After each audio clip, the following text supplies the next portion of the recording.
이어령의 한국인 이야기 22 소금장수 이야기. 옛날 얘기 한 자루만. 아이들은 할아버지 할머니에게만 성화를 부리는 것이 아니다. 장마철이거나 눈이 많이 내린 겨울밤이면 아이들은 아무에게나 옛날 얘기를 음식 조르듯 한다. 호미처럼 이야기에도 자루가 달려있는가. 그것을 잡고 상상의 밭고랑을 매면 우렁각시가 나오고 선녀가 내려오고 도깨비와 옆구리에 비늘 돋친 장수가 나타난다. 옛날 옛적 어느 곳에라고 말문만 열리면 불가능은 없다. 따분한 일상이 하늘 옷을 입고 이야기 나라로 들어간다. 땅에서는 기차가 하늘에서는 비행기가 나는 시대였지만 내 마음을 사로잡는 콜사인은 여전히 소금장수였다. 아무리 옹색해도 소금 없이는 못 사는 것처럼, 아무리 쫓겨도 이야깃거리 정보 없이는 살 수 없는 것이 산동네 사람들이었다. 그래서 소금만 아니라 이야깃거리도 한가마니씩 지고 오는 소금장수들은 멀리 떨어진 바다와 두메산골을 이어주는 신문이요, 라디오요, 영화다. 소금장수가 아니면 누가 이 높은 고개를 넘어오고 으슥한 산길을 지나 오두막 외딴집까지 찾아오겠는가. 온몸에 바닷바람을 묻히고 걸어오는 소금장수가 아니면 누가 그 환상적인 이야기판을 꾸며주고 떠나겠는가.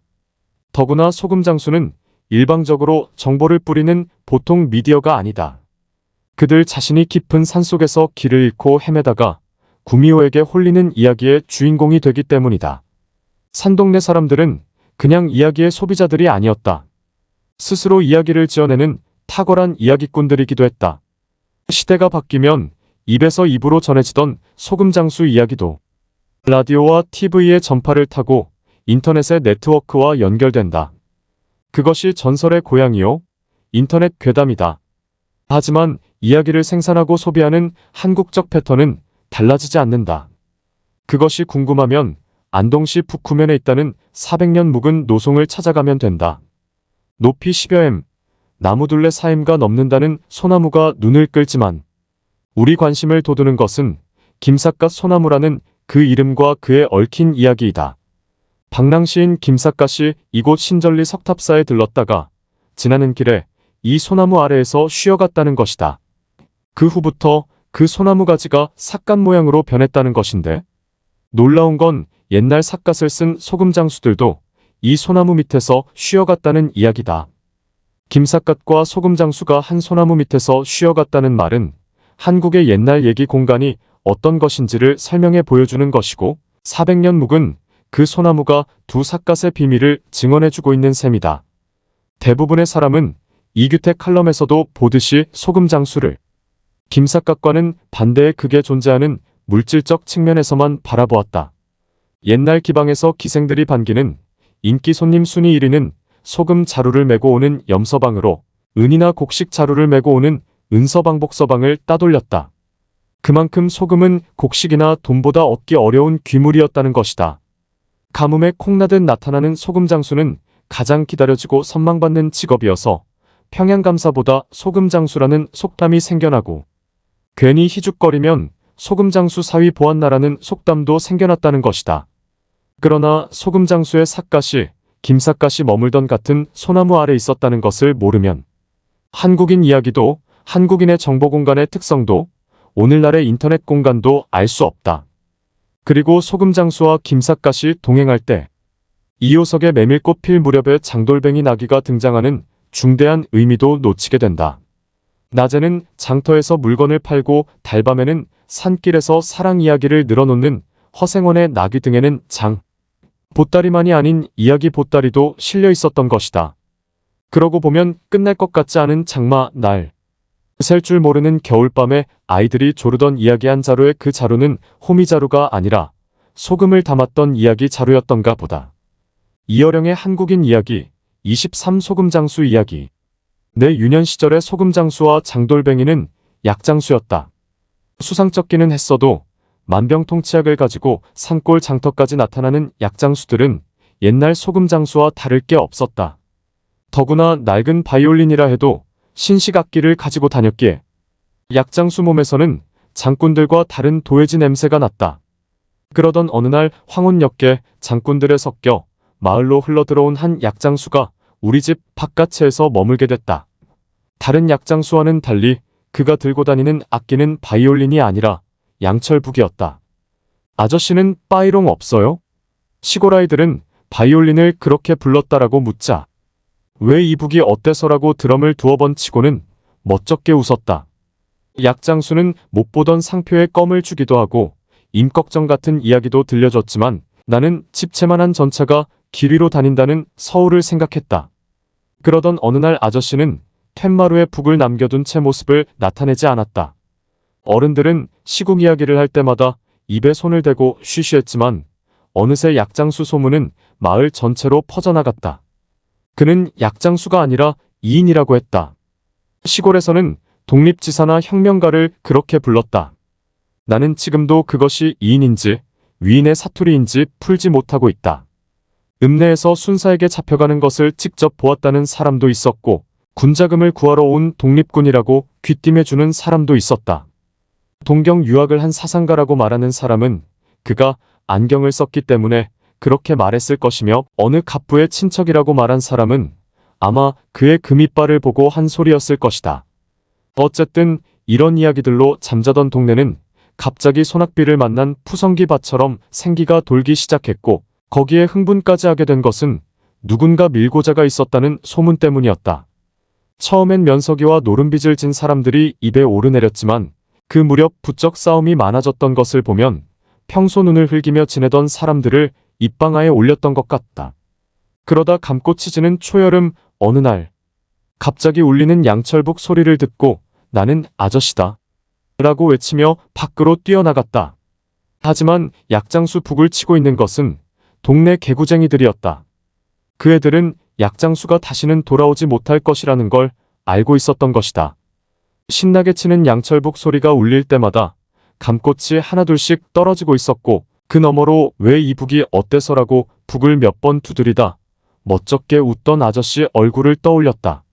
그는 어쩌면 가짜 약을 팔러 다니는 사기꾼이었는지 모른다. 하지만 식민지에서 살아가는 사람들에게는 그런 이인들의 이야기가 소금처럼 필요했던 것이다. 눈을 뜨면 그때는 대나질이라고 한 시구가 떠오른다.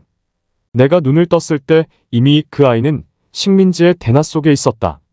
신문이나 라디오에서 흘러나오는 정보가 채마밭에서 가꾼 무배추라면 약장수와 소금장수 이야기는 야생의 잡초 사이에서 캐낸 나물과도 같은 것이었다.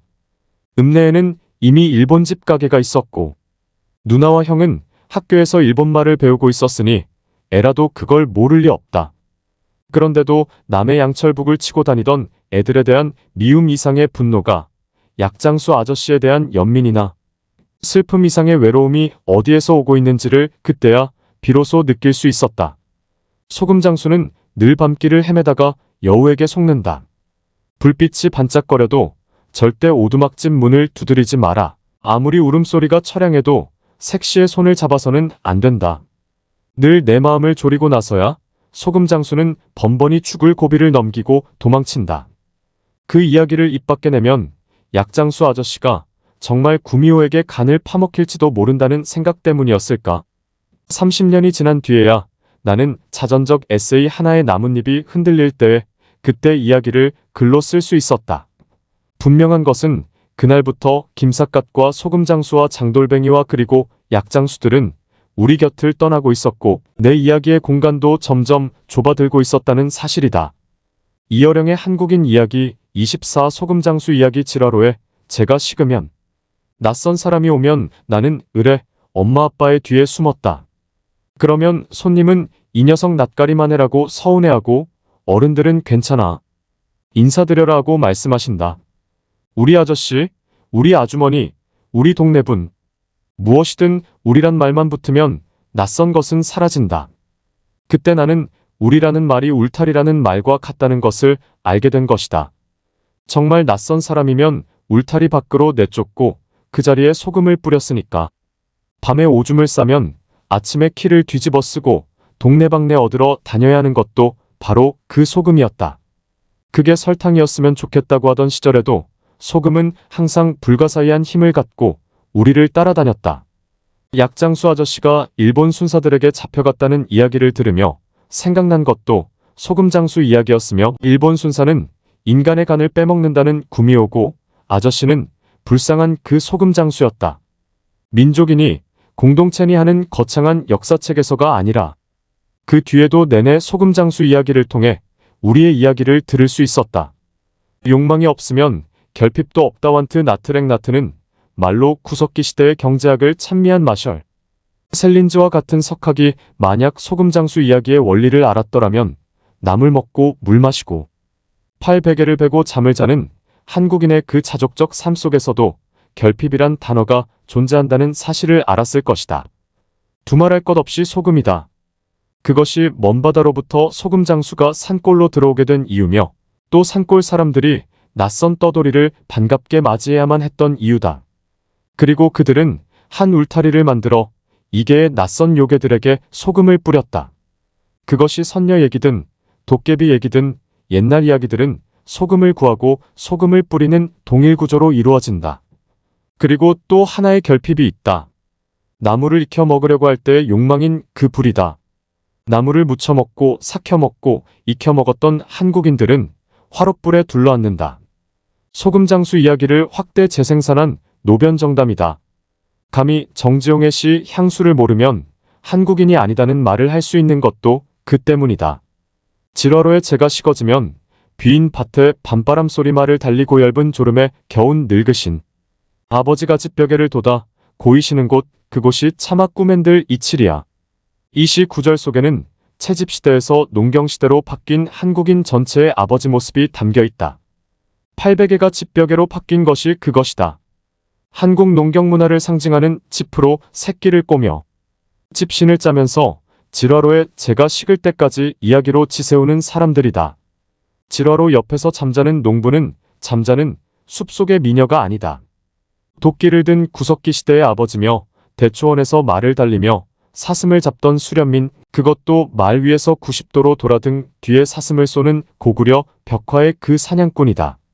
그렇기 때문에 농작물을 거둔 빈밭에 부는 밤바람 소리를 들으면 평원을 달리는 말발굽 소리를 연상하는 사람들이다. 빈밭 밤바람의 비읍음이 4개나 겹쳐 두운을 이루고 있는 그 아름다운 시 구절이 비읍음은 이미 앞글에서 지적한 대로 아버지와 불을 상징하는 백꽃말의 유아어로 되어 있다. 어머니와 물을 상징하는 미음과 대응되는 그 비읍음은 말이 되고 활이 되고 벌판에서 활활 타오르던 모닥불이 되었다가 이윽고 지라로의 불이 되고 그 불은 재가 된다. 지용 자신이 그 시에서 파란 하늘빛을 그리버 함부로 쏜 화살을 찾으려 풀썩 이슬에 함추름 휘적시던 곳이라고 말한다. 파란 하늘빛을 초록빛 넓은 초원으로 고치면 금세 그 장면은 고구려 벽화의 모습으로 변할 것이다. 벌판에 불을 피워놓고 사슴 고기를 먹으며 이야기하던 그 이야기꾼들은 어느새 지라로에 밤이나 콩을 구워 먹으면서 오순도순 이야기하는 농사꾼으로 변해 있었던 것이다. 말과 사슴이 뛰던 초원은 황소가 게으르게 우는 실개천이 흐르는 들판이 되고 나물 캐던 여인네들은 벼이삭을 줍는 아내와 누이로 그려진다. 검은 귀민머리 날리는 어린 누이와 사철 발벗은 아내가 따가운 햇살을 등에 지고 이삭을 줍던 곳. 같은 곡식이라도 이삭은 흘린 것, 버려진 것으로 소유자가 없다. 룻기에 쓰인 것처럼 줍는 사람이 임자다. 옛날의 그 나물이 아닌가. 농경시대에는 장돌뱅이, 산업시대에는 약장수가 소금장수를 대신해도 한국인의 옛날 이야기는 똑같지 않은가. 이어령의 한국인 이야기, 25 소금장수 이야기. 화롯불 이야기가 한국인의 것이라고 하면 발끈할 사람들이 많을 것이다. 공자석가모니를 한국인이라고 왜곡했다 해서 우리를 역사의 좀도둑으로 모는 중국 대만의 네티즌들이 아닌가. 그런 소리야말로 왜곡 전달된 것이니 맞서 싸울 일이 아니다. 하지만 노변한담이란 사자수거는 엄연히 중국에서 온 한자 말이다. 더구나 일본의 고타스, 서양의 벽난로도 가만히 있지 않을 것이다. 세계 대공황 때 루스벨트 대통령이 매주 대국민 라디오 방송을 해서 유명해진 프로그램 이름 역시 노변담화 파이어사이드 채치였다. 그것이 최근 금융위기의 여파로 러시아에서 원유가가 급락하면서 수십만의 실업자들이 생겨나자 메드베데프 대통령이 TV 앞에 나타나 그 노변담화를 재생하고 있다. 그런데 왜 화롯불 이야기를 한국 고유의 문화유전자로 고집하려 드는가? 그 이유를 알려면 앤드루 토머스가 우리가 처음이 아니라네 원제는 위아 나트 더 퍼스트라는 책을 어째서 쓰게 됐는지, 그리고 왜 오늘의 센트럴 히팅 시스템이 서구의 발명품이 아니라 수천 년 전 한국의 온돌이라고 못 박아야 했는지를 살펴보면 된다. 그러면 당연히 지금 세계의 화두가 된 에너지 재활용의 원조가 한국의 화롯불이라는 것에도 동의하게 될 것이다. 온돌의 구두를 덮이기 위해 불을 떼고 난 뒤 타고 남은 그 불똥과 재를 다시 주워 담아 재활용한 것이 다름 아닌 한국의 화롯불이기 때문이다. 그래서 나는 일찍이 한국을 소개하는 글에서 그 화롯불을 불들의 납골당이라고 불렀다. 에너지의 재활용 단계를 넘어 질화로의 재가 식으면이라는 말은 한국의 소금장수 이야기와 그 정서를 담은 문화유전자로 남게 된 것이다. 사학자들은 후한서를 인용해 한국의 온돌 문화가 고구려 때 생긴 것으로 소개하고 있지만, 그보다 오래된 북방지역 신석기 시대의 유적에서도 온돌 모양의 구조와 구들이 발굴되고 있다. 누가 뭐래도 온돌 문화는 추운 북쪽에서 살던 한국의 조상이 남쪽으로 가지고 내려온 문화유전자의 하나다. 지금까지 내 글을 읽은 사람은 생물이 바다에서 처음 육지로 올라올 때 자기 몸 안에 바닷물과 그 생명유지 장치를 그대로 가지고 왔으며, 그것이 우리를 키운 어머니 배 안의 양수였다는 말을 기억할 것이다. 그런데 어머니의 자궁 속에만 태고의 바다가 있는 것이 아니라 우리의 피와 뼈 속에도 바다가 있으며, 그것이 바로 소금이라는 것을 우리는 알고 있다. 그렇다면 왜 내가 이 글을 탄생 이전의 태아의 기억으로부터 시작해 소금장수의 이야기로 유아 시절을 마무리 짓고 있는지를 짐작할 수 있을 것이다. 낯선 외지로 떠날 때 우리는 여행 가방을 들고 나온다. 평소 집에서 생활하던 물건들을 챙겨 배낭에 담아 짊어진다. 어디를 가도 집에서 살던 것처럼 그 환경을 운반해 가는 것이다. 생물적 유전자가 바다를 떠날 때 바닷물을 가져왔듯이 북방의 겨울 나라를 떠날 때 우리가 가지고 온 것이 바로 온돌이라는 구들장이었고, 그 구들을 덮이던 아궁이의 불과 재를 가지고 방 안으로 들어온 것이 질화로의 불이다. 로켓을 타고 외계로 가는 우주 비행사의 캡슐과도 같은 것이다. 그것이 정지용의 향수의 근원점인 화로를 에워싸고 오순도순 이야기를 하는 지붕 및 전경이다. 지루한 겨울이 가고 여름이 오면 화롯과 이야기는 돗자리 위에 모여 앉은 마루방 이야기가 된다. 높은 석가래가 그대로 보이는 바람의 집 원두막 같은 남방의 주거 공간이다. 그렇구나. 북에서 내려온 온돌이 남에서 올라온 마루방과 만나 삼세동당의 초가 삼간을 만든 것이 한국인의 집이구나. 다 쓰러져가는 운막 같은 집일망정, 남과 북의 주거 양식을 동시에 한 지붕. 안에 담은 주거 문화가 어디에 있는지 애들 말대로 나와 보라고 하라. 구들장이 식지 않는 한, 마루방에 시원한 바람이 불어오는 한, 그 집에서 자란 아이들은 남북을 통일한 것이다. 겨울에는 화롯가에서, 여름에는 돗자리 펴놓은 마루방 위에서 오순도순 둘러앉아 소금장수 이야기를 한다. 싸움하지 말라. 남북을 통일한 기막힌 이야기를 듣고 자란 아이들이 아직 이 땅에 살아있다. 이어령의 한국인 이야기, 26 소금장수 이야기. 이야기책을 읽어주시던 평소의 어머니와는 달랐다. 방바닥에 벼루와 먹, 그리고 신문지를 깔아놓으시고는 너도 이젠 학교에 갈 나이가 되었다. 그래서 오늘은 글씨 연습도 할 겸 입춘방을 써야겠다고 말씀하셨다. 입춘방이 뭔데요? 라는 말에 그래. 입춘은 한문으로 봄이 온다는 뜻이지. 그리고 방은 말이야. 이런 방이 아니고 글을 써붙이는 종이를 방이라고 하는 거란다라고 말씀하셨다. 밖에는 아직 고드름이 그대로인데 왜 봄이 온다고 야단인지 모르겠다. 어머니는 신문지 위에 연필로 글씨본을 만들어 놓으시고 따라 쓰라고 하신다. 설립, 봄춘, 큰데, 길알길. 큰 소리로 앉아 읽으시면서 또박또박 내 손을 잡고 써내려 가신다. 정성껏 이렇게 써서 기둥이나 대문에 붙이면 귀신이 집 안으로 들어오지 못하고 1년 내내 좋은 일만 생긴단다. 옛날 얘기를 많이 들어서 귀신에 대해서 잘 알고 있었기에 나는 그 말이 믿기지 않았어도 처음 쓰는 붓글씨에 정신이 쏠렸다. 종이 위에 설립자의 꼭지점을 찍는다. 먹물이 까맣게 번진다. 그 순간 한국인들의 운명을 가르는 문자의 세계, 2000년도 넘게 지배해온 한자의 그 역사 속으로 첫 발을 들여놓고 있다는 것을 그때 내가 어찌 알았겠는가. 새 옷에 먹물을 묻히면서 백지장 위에 입춘대길 넉자를 겨우 완성시키자 어머니는 빙그레 웃으셨다. 옛날 같았으면 지금쯤 서당에 다니며 천자문을 다 떼고 동몽선습을 읽는 신동이 됐을 것이라고 하신다. 그리고 크면 장원급제에 어사화를 모자에 달고 금이환향했을 것이라고도 하셨다. 그러나 어머니의 이런 환상은 아버지가 방 안에 들어오시자마자 곧 깨지고 만다. 처음 쓴 글씨인데 보세요. 조금만 더 연습하면 대문에다 붙여도 되겠죠? 어머니의 말씀을 들으시고도 아버지의 표정은 밝지 않았다. 입춘방이란 이렇게 쓰는 게 아니여. 어머니 눈을 피하시고는 입춘방을 뒤집어 비춰보신다. 봐라. 거울에 대고 비춰봐도 이 네 글자는 똑같아 보여야 한다. 좌우가 다르면 안 되는 거다. 원래 입춘대길이라는 네 글자는 좌우가 모두 대칭형으로 된 모양을 하고 있어서 재수가 좋은 글자가 된 것이란다. 그래서 귀신이 들어와 뒤에서 봐도 똑같은 글씨로 보이니까 안으로 들어오지 않은 것으로 알고 들어온 문으로 다시 나가게 된다는 것이다. 아버지는 또 한자에 대해서도 말씀해 주셨다. 새 발자국을 보고 한자를 처음 만든 사람은 눈이 4개나 달려 있었다고 한다. 황제의 사관이었던 창일의 전설을 두고 하시는 말씀이었다.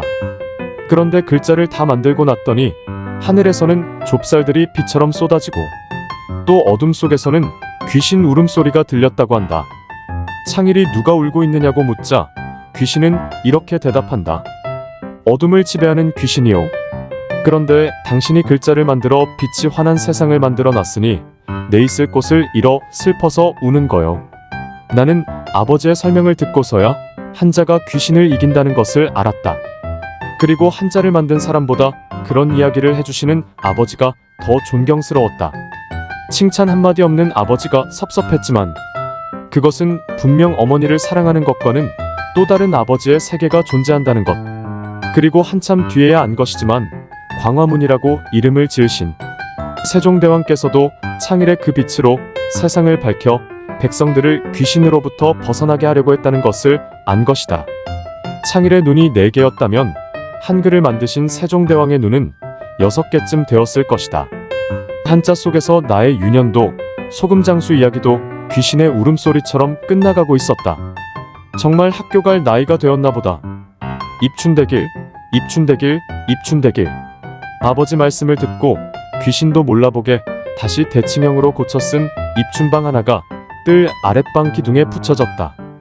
여인네들은 모두 다 칭찬했지만 웬일로 남자들은 내 글씨를 비웃었다. 특히 몇 살 터울밖에 안 되는 형이 놀려댔다. 지렁이다 지렁이. 지렁이가 기어간다. 내가 약이 올라 그래. 지렁이다. 어쩔래? 봄이 오니까 지렁이가 나오지. 형제가 싸우는데도 이날만은 온 식구가 말리지 않고 그냥 웃는다. 그래, 묵향 같은 향기로운 봄바람이 불고 있었다. 입춘방을 쓰니 정말 봄이 왔다.